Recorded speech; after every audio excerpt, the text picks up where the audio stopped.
Okay, kasama natin ang batang ligran ngayon, Sam Bandes. Ito na naman po, best player of the game naman, total 14 points, 7 rebounds and 3 assists ang nagawa niya sa gabing ito. Talagang, eto, pinakita niya yung talagang, sino ba talaga ang batang ligran. Siyempre, ngayon na nasasabak dito sa Dubai, kung masakuan talaga nagpapakita ng sila Sam. Siyempre, itong sinitilig kung nakaraan laban nga sa Battle of the Fight.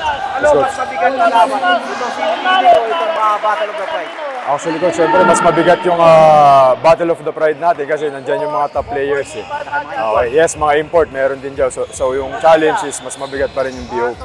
Pero at the same time, hindi mo rin pwedeng pabayaan itong liga na to kasi malalakas din yung mga teams. Hindi pwedeng re-relax, pepetics, ganun. So, parang dito, mga Pilipino, pride ang pinaglalaban natin din dito sa dealing na to. Ika nga, huwag hindi basta-basta pwedeng kayanin yung mga laban nito. Palagay mo dito, siyempre, malalaman natin dito sa laban na to ng One Trading and Adjust. Kung mananalo ang One Trading, magkakaroon ng triple tie. Kung matatalo ang One Trading, pasok na kayo sa semi-finals. Palagay mo, dito sa maglalaglagan na to, sino pinakamabigat na mga kalaban mo para sa'yo dito? Siyempre, Coach, mas mabigat yung One Trading sa amin kasi tinalo rin nila kami noong nakaraan. Pero gaya ng sinabi ko is, lahat naman teams dito malalakas. So, kailangan namin i-prepare yung mga sarili namin sa physicality, mentally, tsaka yung emotion namin kailangan control. Ayun, parang Sam, lumalabas nga yung mga talagang tunay na laro. Mga nagkakaroon ka na ng outside shooting ngayon. Coach, wino-work on ko lang din, Coach, kasi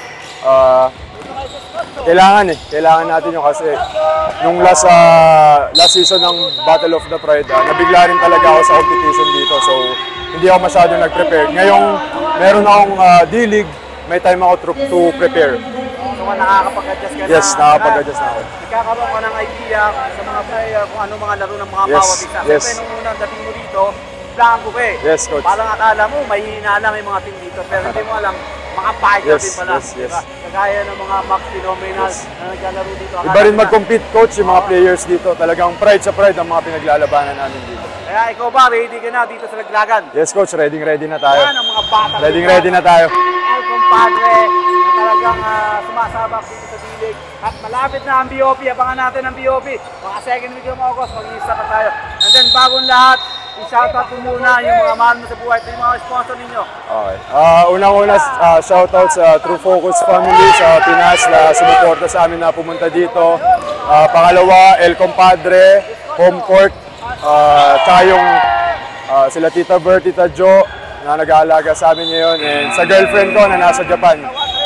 Shoutout. Yeah. Mga taga-Japan dyan, shoutout sa mga taga-Japan. Yes. Hindi pa nakakapag-follow sa Jasmine, follow nyo. Yes, follow. Yung mga followers, Sam, makapanood kayo every Sunday. Yes, and then, good luck. Shoutout ko rin pala yung mga kaibigan ko dyan sa Santa Maria Phase 5, yung vape shop ko, shoutout. Okay, good luck. See you next Thank week. you.